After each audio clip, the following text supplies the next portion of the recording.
Bonsoir à tous, bienvenue dans le 1945 sur BB24. Le syndrome des ovaires polykystiques, une femme sur 10 dans le monde en souffre. Un trouble hormonal pouvant causer l'infertilité, on en parle dans ce journal.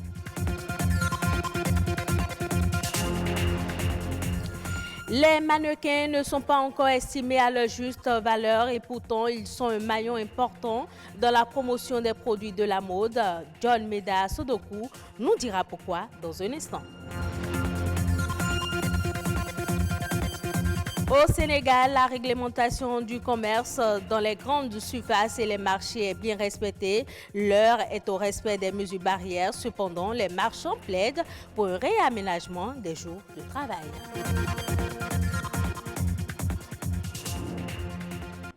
On démarre cette session d'information par la santé. Le syndrome des ovaires polykystiques, également appelé dystrophie ovarienne, touche une femme sur 10 dans le monde entier. De nos jours, les femmes souffrent de ce trouble hormonal responsable de l'infertilité chez la gente féminine. Le syndrome des ovaires polykystiques engendre aussi des symptômes très variables d'une femme à une autre.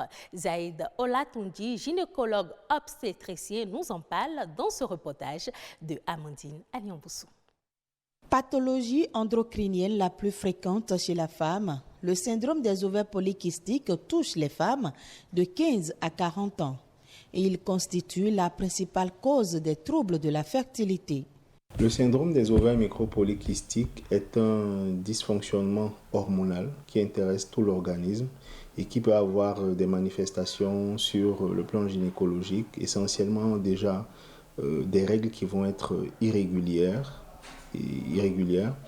et une élévation du taux de testostérone des hormones mâles, en fait d'androgènes dans l'organisme, et l'apparition à l'échographie sur des ovaires de petits sacs liquidiens qu'on appelle des microkystes en nombre important. L'origine du syndrome des ovaires polykystiques n'est pas encore bien connue, mais les symptômes varient d'une femme à une autre.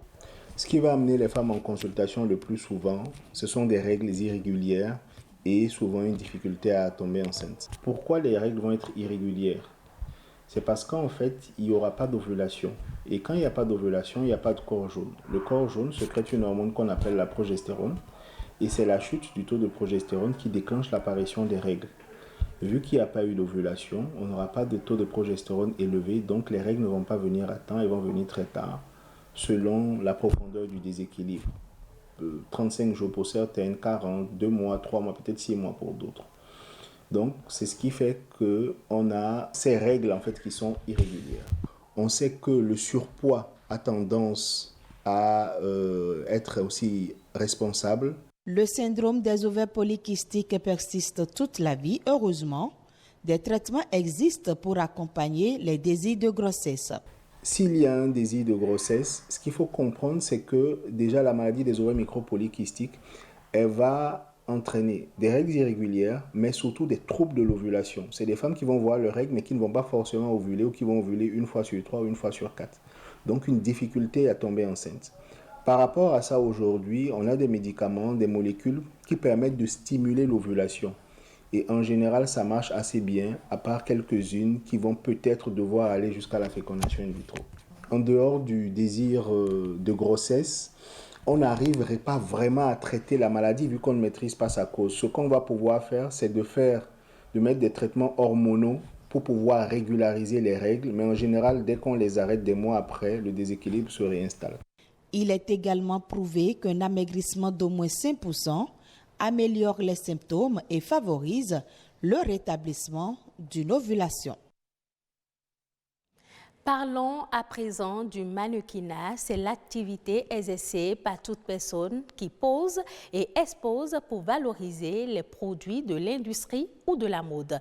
Dans cette logique, les mannequins sont employés principalement pour la promotion de l'habillement, des accessoires de mode et des produits de beauté. En Afrique et surtout au Bénin, le métier tarde à être apprécié à sa juste valeur à cause des préjugés. John Meda Sodoku nous en parle au micro de Edwige Agosso et Rebecca Adjinako. Le mannequin n'a pas toujours été un être humain. Le premier mannequin au monde était le cintre. Du cintre, on en est arrivé au mannequin vitrine. Et ensuite, pour donner vie aux produits de l'industrie de la mode, on a pensé à l'humain, ce qui a fait aujourd'hui que nous avons des personnes qui sont mannequins et qui sont appelées à porter ou à utiliser les produits de l'industrie de la mode pour pouvoir mieux les vendre. Les mannequins sont les premiers influenceurs de la mode parce qu'au finish, c'est eux qu'on voit. Le créateur qui a passé des nuits à faire sa collection ne passera peut-être que pour quelques secondes pendant la parade, alors que le mannequin du début jusqu'à la fin, c'est lui qu'on voit. Donc c'est vraiment l'élite, pour ne pas dire les grands influenceurs de la mode, de l'industrie de la mode. Le mannequin a trois rôles principalement. Le premier rôle, c'est de défiler. Et ce rôle est effectué par les mannequins qu'on appelle les mannequins podium. Lorsque vous êtes une fille, vous devez avoir minimum 1m75. Lorsque vous êtes un garçon, vous devez avoir minimum 1m85. Et la proportion de la taille être entre du 36, du 38 et du 40. Ensuite, vous avez des mannequins commerciaux qui sont ce type de mannequins-là qui font de la publicité. Il suffit juste qu'ils soient extraordinaires, qu'ils soient spéciaux. C'est-à-dire ça peut être le teint, ça peut être la couleur des yeux, ça peut être la forme du nez. Et ensuite, vous avez les mannequins artistiques. C'est des mannequins qui parfois posent à demi-nus ou sont assis sur une chaise et vous voyez des sculpteurs ou des dessinateurs en train de les dessiner ou de les sculpter. Leur poids est si grand, mais la rémunération, la considération, surtout dans nos pays, est vraiment faible. Et le mannequin n'est pas encore, à sa juste valeur, n'est pas encore reconnu comme ça doit être en tant que personne nécessaire, indispensable pour l'épanouissement de la mode dans le monde. Mais ailleurs, je vous avoue que c'est reconnu. Lorsque vous avez un mannequin, vous en prenez vraiment soin. Ils sont tellement bien logés, bien rémunérés. Et c'est eux qu'on voit partout dans les magazines. Tout ce que le mannequin fait est payé. Vous imaginez que même pour payer un mannequin pour venir dans votre restaurant, vous le payez. Lorsque vous voulez juste même l'habiller pour qu'il se promène dans la ville, vous le payez. Donc c'est un métier tellement beau, un métier tellement noble, mais compte tenu des préjugés en Afrique et partout dans le monde, on les confond à plein de choses, ce qui n'est pas du tout le cas. Suivons à présent la compilation de l'actualité nationale en bref et en images présentée par Amandine Aliamboussou.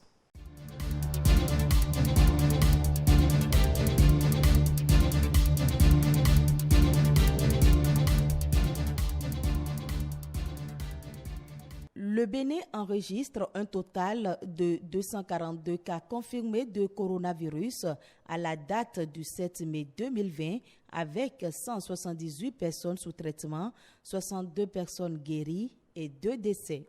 Le gouvernement rassure les populations que l'augmentation substantielle du nombre de cas se justifie par le dépistage de masse qui a commencé dans certains groupes cibles, notamment les enseignants et les agents de santé.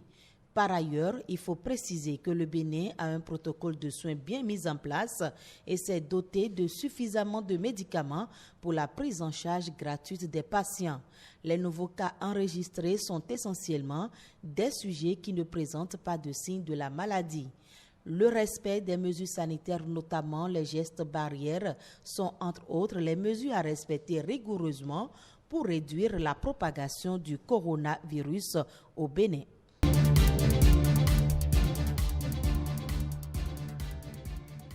La vie va reprendre progressivement son cours normal au Bénin à partir du 11 mai 2020. En première ligne, les élèves, étudiants et les enseignants.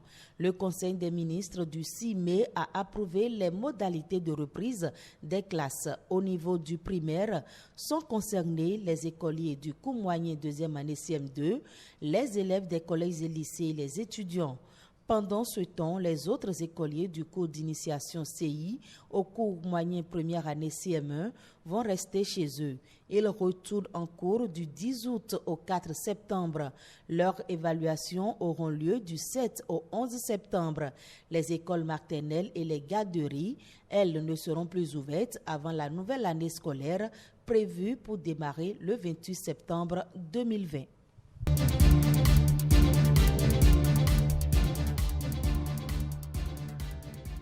Le Conseil des ministres a également autorisé la levée du cordon sanitaire à compter du 11 mai 2020, mais des restrictions restent en vigueur. Le Conseil des ministres a en effet décidé d'un retour progressif à la vie normale tout en imposant certaines mesures. Il s'agit notamment de la fermeture des églises, mosquées et tout autre lieu de culte. L'interdiction de circuler des bus et minibus de transport en commun reste aussi en place. Demeure en vigueur le port obligatoire des masques en tout lieu, le lavage systématique des mains à l'eau et au savon ou la désinfection des mains par une solution hydroalcoolique, l'observance de la distance de sécurité sanitaire d'1 mètre au minimum entre personnes, la fermeture des bars, discothèques, plages et autres lieux de réjouissance, l'autorisation des rassemblements non festifs et des cérémonies d'inhumation ne regroupant pas plus de 50 personnes et l'autorisation de circulation pour les véhicules de transport de marchandises.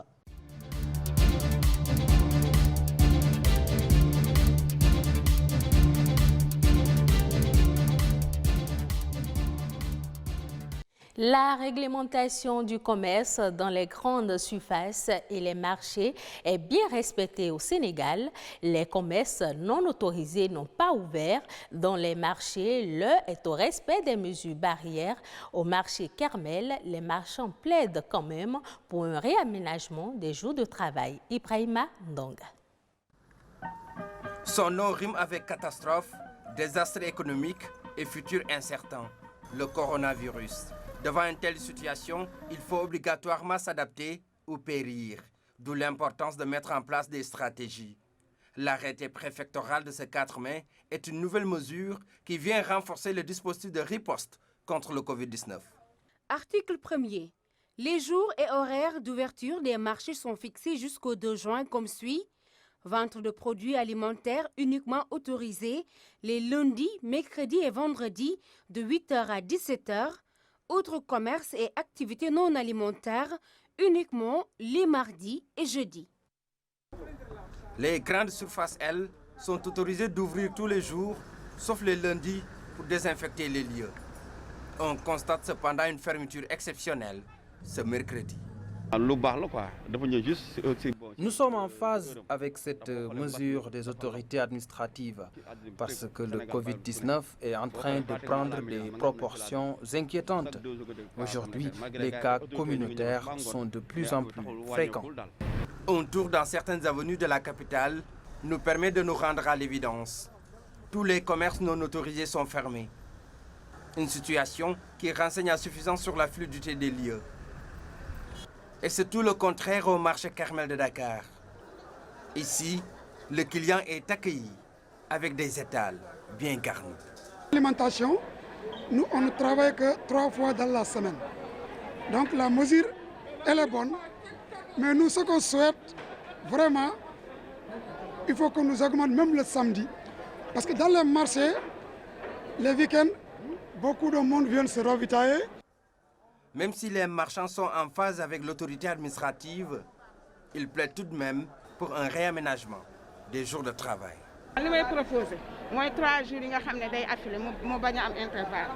Nous souhaitons travailler successivement pendant les 3 jours de la semaine. Cela nous permettra d'écouler les légumes qui sont pour la plupart des légumes frais. Lui, c'est Balassal, délégué général du marché Kermel. Son rôle, veiller au respect strict des dispositions de l'arrêté du préfet. Les mesures sont respectées vraiment. Vous pouvez faire demi-tour dans le marché. Tout le monde prend le marché. Ici, il n'y a pas de problème. Aussi, il y a les gels, il y a les savons pour laver. Chaque porte, il y a les 6 portes. Chaque porte, il y en a de eau, il y en a de savon, il y en a de hors-zèle et de zèle. Les gestes barrières sont bien respectés dans ce marché, ce qui veut dire que l'arrêté préfectoral a eu l'effet escompté. Pendant ce temps, les devantures des grandes surfaces sont vides, facilitant ainsi la circulation aux piétons. Et ce sera tout pour cette édition. Merci de votre fidélité à la chaîne du développement.